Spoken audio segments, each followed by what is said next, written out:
Arcadian Vanguard presents the Wrestling News in your daily wrestling newscast for Wednesday, May 14th, 2025.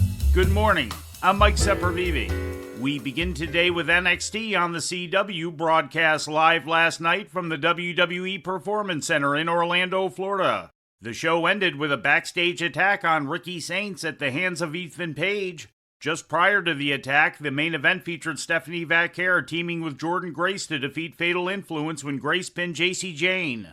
Jane, and now entering into beast mode! Fatal Influence suffers the fatal blow. Bang!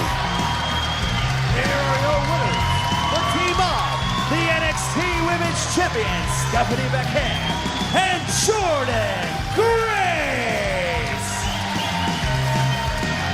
She said she was going to protect her investment, and she certainly did that, did the juggernaut. But it was Vaquer who proclaimed, when an unstoppable force meets the devil will always win. Earlier in the show, Ethan Page was also in action with a loss to Miles Bourne in a match to determine the number one contender to the NXT title. Scouted. Looking for maybe the ego's edge. Bourne able to slip down the back, coming right back in. Another counter by Ethan Page. And Page now looking for the twisted grin. Countered, coming back in. And that time, the drop kick connected. Bourne into the cover. The count. Miles did it again. Wow. There is your winner, Miles Bourne! Judge that man by his ability, not his disability.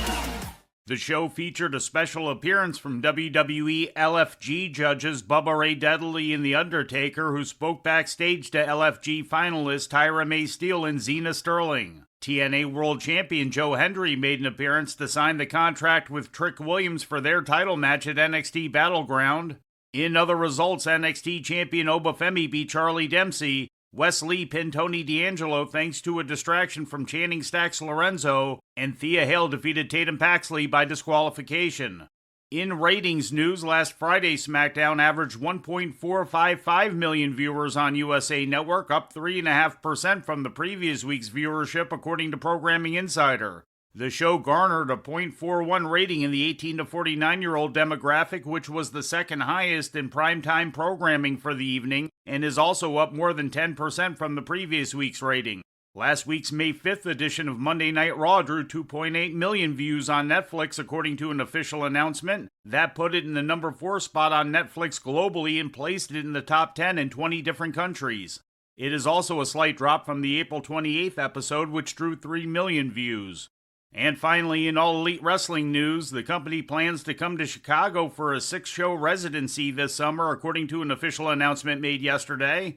The shows are scheduled to take place between July 16th and July 31st at the Byline Bank Aragon Ballroom. And before we leave you today, we'd like to remind you that however you consume your content, you can find the wrestling news 24 hours a day and 7 days a week across social media. On Twitter, follow us at Wrestling News AV. Our Facebook page is also Wrestling News AV. The Wrestling News can also be found on the Arcadian Vanguard YouTube page. And for those who utilize Amazon Echo devices, just tell Alexa to play the Wrestling News podcast. And remember to make sure you add podcast at the end. Once again, for daily updates, breaking news, and more, follow the Wrestling News across social media. And that's the news for today. If anything happens, we will be here to tell you about it. No clickbait, no paywall, just the Wrestling News. The Wrestling News is a division of Arcadian Vanguard, and the Wrestling Newscast is a production of the Arcadian Vanguard Podcast Network.